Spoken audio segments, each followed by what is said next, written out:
Hey everyone, welcome back to the channel. In today's video, I'm going to show you how to download Mecca Chameleon on any PC or laptop. So without wasting any time, let's get right into it. First, open any web browser on your computer. Once your browser is open, click on the search bar and type Steam. Then click on the first result to open the official Steam website. On the Steam homepage, click on the Install Steam button. After that, click the blue Install Steam button to download the installer. Once the download is complete, install Steam by following the on-screen instructions. After Steam is installed and you're signed in, click on the search bar at the top and search for Mecca Chameleon.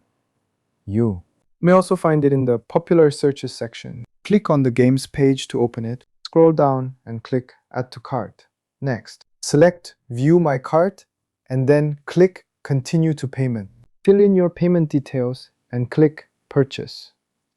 Once the purchase is complete, the game will automatically appear in your Steam library and you can download and install it directly from there. That's pretty much it. If you found this video helpful, make sure to leave a like and subscribe to the channel for more tips and tutorials like this one. Thanks for watching and I'll see you in the next video.